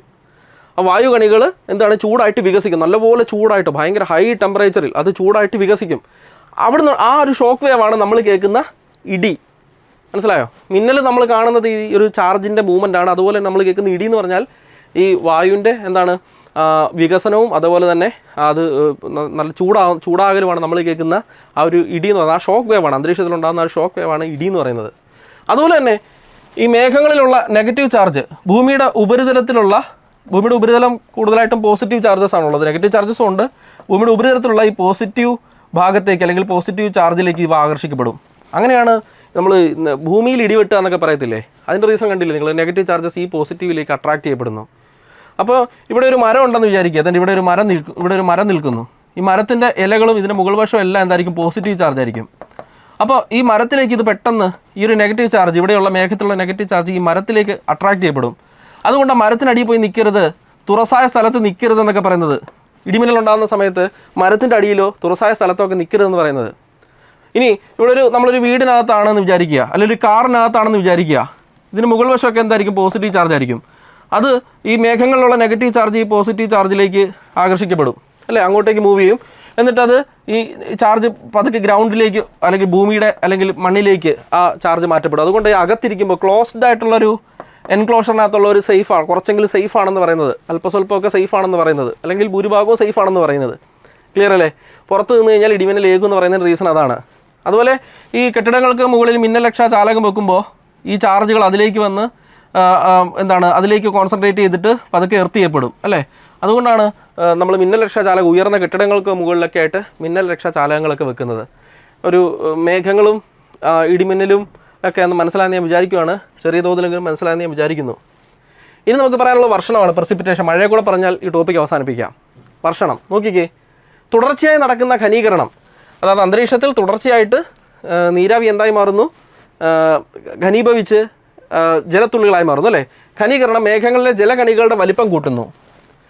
ഭൂഗുരുത്വത്തെ പ്രതിരോധിക്കാനാവാതെ വരുമ്പോൾ മേഘങ്ങളിൽ നിന്ന് ജലത്തുള്ളികൾ മോചിപ്പിക്കപ്പെടും. അപ്പോൾ തുടർച്ചയായിട്ട് ഘനീഭവിക്കുന്ന ഫലമായിട്ട് ജലകണികൾ ഉണ്ടാകുന്നു മേഘങ്ങൾക്കകത്ത്. കണ്ടിന്യൂസ്ലി ഈ ജലകണികളുടെ വലിപ്പം കൂടുമ്പോൾ അതെന്താവും? അത് താഴേക്ക് മോചിപ്പിക്കപ്പെടും മേഘങ്ങളിൽ നിന്ന്. ഇതിനെയാണ് നമ്മൾ എന്ത് വിളിക്കുന്നത്? വർഷണം എന്ന് വിളിക്കുന്നത്. ഇതിനെയാണ് നമ്മൾ എന്ത് വിളിക്കുന്നത്? വർഷണം എന്ന് വിളിക്കുന്നത്. വർഷണത്തിൻ്റെ വിവിധ രൂപങ്ങൾ നമുക്ക് നോക്കാം. പെർസിപ്പിറ്റേഷൻ ഇംഗ്ലീഷിൽ പറയും. അതിൻ്റെ വിവിധ രൂപങ്ങൾ നോക്കാം. ഒന്ന് മഴ. പെർസിപ്പിറ്റേഷൻ നോർമലി നമ്മൾ കണ്ടിട്ടുള്ളത് എന്താണ്? മഴയായിട്ടാണ്. തണുത്ത സ്ഥലങ്ങളിൽ, അതായത് ടെമ്പറേച്ചർ 0 ഡിഗ്രിക്ക് താഴെയുള്ള സ്ഥലങ്ങളിൽ മഴയ്ക്ക് പകരം എന്തുണ്ട്? ഹിമമായിരിക്കും, മഞ്ഞായിരിക്കും വീഴുന്നത്. മനസ്സിലായില്ലേ? ഇനി മൂന്നാമത്തെ ആലിപ്പഴം അല്ലെങ്കിൽ ഹെയിൽ സ്റ്റോം. ഇതെന്താണ് ആലിപ്പഴം അല്ലെങ്കിൽ ഹെയിൽ സ്റ്റോം? മേഘങ്ങൾക്കകത്തുള്ള ജലകണികളുണ്ടല്ലോ, അന്തരീക്ഷത്തിലെ തണുത്ത പാളികളിലൂടെ കടന്നു വരുമ്പോൾ അത് തണുത്ത് കട്ടി പിടിച്ച് ഐസായി മാറും, വലിയ ഐസ് ക്രിസ്റ്റൽസായി മാറും. അത് ഐസായിട്ട് തന്നെ ഭൂമിയിലേക്ക് പതിക്കും. മനസ്സിലായി? അത് എന്തായി മാറത്തില്ല, ജലമായി മാറത്തില്ല, ഐസായിട്ട് തന്നെ ഭൂമിയിലേക്ക് പതിക്കുന്നതിനാണ് നമ്മൾ ആലിപ്പഴ വീഴ്ച എന്ന് പറയുന്നത്. അപ്പോൾ ഉപരിതല താപം 0 ഡിഗ്രിക്ക് താഴെയുള്ള സ്ഥലങ്ങളിൽ അന്തരീക്ഷത്തിൽ അടങ്ങിയിരിക്കുന്ന നീരാവി എന്തായി മാറുന്നു? ഹിമമായിട്ട് ഭൂമിയിലേക്ക് പതിക്കുന്നു. അതാണ് മഞ്ഞ് വീഴ്ച എന്ന് പറയുന്നത്. ഇനി അന്തരീക്ഷത്തിലുള്ള നീരാവി ജലമായിട്ട് ഭൂമിയിലേക്ക് വീഴുന്നതിനാണ് മഴ എന്ന് പറയുന്നത്. ഇനി അന്തരീക്ഷത്തിലുള്ള നീരാവി ഐസ് ക്രിസ്റ്റൽസ് ആയിട്ട് നല്ല വലിപ്പമുള്ള ഐസ് കട്ടകളായിട്ട് ഭൂമിയിലേക്ക് വീഴുന്നതിനാണ് ആലിപ്പഴ വീഴ്ച എന്ന് പറയുന്നത്. നമുക്ക് ആദ്യം മഴ 4 വിധമുണ്ട്. മഴയെപ്പറ്റി മാത്രം ഒന്ന് നമുക്ക് പറയാം. മഴ 4 വിധം, 4 ടൈപ്പ് റെയിൻഫോൾ ഉള്ളത് ഭൂമിയിൽ. ശൈലവൃഷ്ടി അല്ലെങ്കിൽ ഓറോഗ്രാഫിക് റെയിൻഫോൾ. രണ്ടാമത്തത് സംവഹന വൃഷ്ടി അഥവാ കൺവെക്ഷണൽ റെയിൻഫോൾ. മൂന്നാമത്തത് ചക്രവാത വൃഷ്ടി അല്ലെങ്കിൽ സൈക്ലോണിക് റെയിൻഫോൾ. മഴ എങ്ങനെ ഉണ്ടാകുമെന്ന് നമ്മൾ പറയാം. നാലാമത്തത് തീരദേശ വൃഷ്ടി അല്ലെങ്കിൽ ബോർഡർ റെയിൻഫോൾ. അങ്ങനെ 4 ടൈപ്പ് റെയിൻഫോൾ ഉണ്ട്. ഓരോന്നിനും ചിത്രം വെച്ച് എക്സ്പ്ലെയിൻ ചെയ്യാം പെട്ടെന്ന്. ആദ്യമായിട്ട് തന്നെ ശൈലവൃഷ്ടി. ശൈലം എന്ന് വെച്ചാൽ പർവ്വതം എന്നല്ല അർത്ഥം. ശൈലം എന്ന് വെച്ചാൽ എന്താണ്? പർവ്വതം, അല്ലേ? അപ്പോൾ ഒരു പർവ്വതത്തോടനുബന്ധിച്ചുണ്ടാകുന്ന മഴയാണ് എന്തെന്ന് പറയുന്നത്? ശൈലവൃഷ്ടി എന്ന് പറയുന്നത്. നിങ്ങളിവിടെ ഒരു പർവ്വതം കണ്ടു, എന്നിട്ട് ഇവിടെ സമുദ്രം ഉണ്ടെന്ന് വിചാരിക്കുക. ഈ സമുദ്രത്തിൽ നിന്ന് നീരാവി അടങ്ങിയ വായു ഈ പർവ്വത ചെരുവുകളിലൂടെ വീശുന്നു. അതായത് ആർദ്രമായ വായു, നീരാവി അടങ്ങിയ വായു പർവ്വത ചെരുവുകളിലൂടെ സമുദ്രത്തിന് മുകളിലൂടെ വീശുന്നു. മുകളിലേക്ക് പോകുന്നതനുസരിച്ച് തണുക്കുമെന്നറിയാം, അല്ലേ? തണുപ്പാണെന്നറിയാം. ഈ തണുപ്പിൻ്റെ ഫലമായിട്ട് ആ വായുവിൽ അടങ്ങിയിരിക്കുന്ന നീരാവി തണുത്ത് മേഘങ്ങളായി മാറി ഇവിടെ തന്നെ മഴയായിട്ട് പെയ്യുന്നു. കണ്ടോ? മഴ കാണിച്ചേക്കുന്നുണ്ടോ? ഈ സൈഡിൽ മഴയായിട്ട് പെയ്യുന്നു. അപ്പുറത്തെ ഭാഗത്തേക്ക് പോകുമ്പോൾ അതിനകത്ത് നീരാവി മുഴുവൻ നഷ്ടപ്പെടുന്നു. ഈ പറഞ്ഞ വായുവിനകത്തുള്ള നീരാവി നഷ്ടപ്പെടുന്നു. ഇവിടെ മഴ നിഴൽ പ്രദേശങ്ങളായിരിക്കും, മഴ കിട്ടത്തില്ല. ഇവിടെ മഴ ലഭിക്കും. ഇതിനെയാണ് നമ്മൾ ശൈലവൃഷ്ടി അല്ലെങ്കിൽ ഓറോഗ്രാഫിക് റെയിൻഫോൾ എന്ന് പറയുന്നത്. ഓറോഗ്രാഫി എന്ന് വെച്ചാൽ പർവ്വതങ്ങളെക്കുറിച്ചുള്ള പഠനമല്ലേ? ഇതാണ് ശൈലവൃഷ്ടി. രണ്ടാമത്തെ റെയിൻഫോൾ നോക്കാം. സംവഹന വൃഷ്ടി. രണ്ടാമത്താണ് സംവഹന വൃഷ്ടി. അതായത് ഭൂമിയുടെ ഉപരിതലത്തിൽ നല്ല ചൂടാണല്ലോ, ഈ ചൂട് പിടിച്ച പ്രദേശങ്ങളിലുള്ള നമ്മുടെ ജലം കാണപ്പെടുന്ന സ്ഥലങ്ങൾ, നദികളും തടാകങ്ങളും ഒക്കെ ഉണ്ടല്ലോ, സമുദ്രമൊക്കെ ഉണ്ടല്ലോ. അങ്ങനെ ജലാശയങ്ങൾ ചൂട് പിടിച്ച് ആ ജലാശയങ്ങളിലെ ജലം നീരാവിയായിട്ട് മുകളിലേക്ക് ഉയരും. വായുവിനൊപ്പം ഇത് മുകളിലേക്ക് ഉയരും, അല്ലേ? മുകളിലേക്ക് പോകുന്തോറും തണുപ്പാണല്ലോ. ആ തണുപ്പ് കാരണം, അവിടെയുള്ള തണുപ്പ് കാരണം ഇത് ഘനീഭവിച്ച് മേഘങ്ങളായി മാറും. എന്നിട്ട് താഴേക്ക് മഴയായിട്ട് പെയ്യും. ഇതിനെയാണ് നമ്മൾ സംവഹന വൃഷ്ടി എന്ന് വിളിക്കുന്നത്. രണ്ടാമത്തത്. അപ്പോൾ ഒന്നാമത്തെ പറഞ്ഞു ശൈലവൃഷ്ടി, രണ്ടാമത്തെ പറഞ്ഞു സംവഹന വൃഷ്ടി. ഇനി മൂന്നാമത്താണ് സൈക്ലോണിക് റെയിൻഫോൾ, ചക്രവാത വൃഷ്ടി. അതായത് വലിയൊരു ചക്രവാതം അല്ലെങ്കിൽ ഒരു ചുഴലിക്കാറ്റുണ്ടാവുന്നു. ആ ചുഴലിക്കാറ്റിൻ്റെ ഫലമായിട്ട്, എന്താണ് ചുഴലിക്കാറ്റെന്ന് വെച്ചാൽ, ചുറ്റുമുള്ള പ്രദേശത്തെ ഉച്ചമർദ്ദ വായു ഏറ്റവും ചൂടുള്ള സ്ഥലത്തേക്ക് വരുന്നു, അല്ലേ? അവിടെ വെച്ച് ഇത് ആ ചുറ്റുമുള്ള പ്രദേശങ്ങളിൽ വരുന്ന വായു വീണ്ടും ചൂടായി മുകളിലേക്ക് വരുന്നു. മുകളിലെത്തിയിട്ട് അത് മേഘങ്ങളായി മാറുന്നു, അല്ലേ? മേഘങ്ങളായി മാറുന്നു, മഴയായിട്ട് പെയ്യുന്നു. ഇതിനെയാണ് നമ്മൾ ചക്രവാത വൃഷ്ടി എന്ന് വിളിക്കുന്നത്. എന്താ വിളിക്കുന്നത്? ചക്രവാത വൃഷ്ടി. ഇവിടെയും ക്യുമുലസ് മേഘങ്ങളാണ് ഉണ്ടാകുന്നത്. ചക്രവാത വൃഷ്ടിയുമായി ബന്ധപ്പെട്ടുണ്ടാകുന്ന മേഘങ്ങൾ എന്താണ്? ക്യുമുലസ് മേഘങ്ങൾ അല്ലെങ്കിൽ ക്യുമുലോ നിംബസ് മേഘങ്ങളാണ്. ഇനി ഇവിടെ നോക്കിക്കേ, സംവഹന വൃഷ്ടിയുമായിട്ടുണ്ടാകുന്ന മേഘങ്ങൾ, സംവഹന വൃഷ്ടിയുടെ ഫലമായിട്ടുണ്ടാകുന്ന മേഘങ്ങളും എന്ത് തന്നെയാണ്? ക്യുമുലസ് മേഘങ്ങളാണ്. ഇനി സംവഹന വൃഷ്ടി എവിടെയാണ് കാണപ്പെടുന്നത്? സംവഹന വൃഷ്ടി കൂടുതലായിട്ട് കാണപ്പെടുന്നത് ഉഷ്ണമേഖലാ പ്രദേശങ്ങളിലാണ്. സംവഹന വൃഷ്ടി കൂടുതലായി കാണപ്പെടുന്നത് എവിടെയാണ്? ഉഷ്ണമേഖലാ പ്രദേശങ്ങളിലാണ്, അല്ലെങ്കിൽ ഭൂമധ്യരേഖാ പ്രദേശങ്ങളിലാണ്. ഭൂമധ്യരേഖയിൽ കാണപ്പെടുന്ന മേഘങ്ങൾ എന്ന് പറഞ്ഞ് മഴ എന്ന് പറഞ്ഞ് ചോദിക്കാറുണ്ട്. ഭൂമധ്യരേഖയിൽ കാണപ്പെടുന്ന മഴ സംവഹന മഴയാണ്, സംവഹന വൃഷ്ടിയാണ് കേട്ടോ. അല്ലെങ്കിൽ ഉഷ്ണമേഖലയിൽ കാണപ്പെടുന്ന മഴ എന്ന് ചോദിച്ചാൽ ഏതാണ്? സംവഹന വൃഷ്ടിയാണ്. ഉണ്ടാകുന്ന മേഘങ്ങൾ ക്യുമുലസ് മേഘങ്ങളാണ്, അല്ലെങ്കിൽ ക്യുമുലോ നിംബസ് മേഘങ്ങളാണ്. അപ്രയും ക്യുമുലസ് അല്ലെങ്കിൽ ക്യുമുലോ നിംബസ് എന്ന് പറഞ്ഞു. നിങ്ങളുടെ SCRT-ക്കകത്ത് ഇത് ക്യുമുലസ് മേഘങ്ങളാണ് കൊടുത്തേക്കുന്നത് കേട്ടോ. ഇത് ക്യുമുലസ് മേഘങ്ങളാണ്. സംവഹനത്തിന് ഫലമായിട്ട് രൂപം കൊള്ളുന്ന മേഘങ്ങൾ എന്താണ്? ക്യുമുലസ് മേഘങ്ങളാണ്. സംവഹനം ക്യുമുലസ് ഇതായിട്ട് നിങ്ങൾ കണക്ട് ചെയ്തോണം എപ്പോഴും കേട്ടോ. സംവഹനം ക്യുമുലസ്.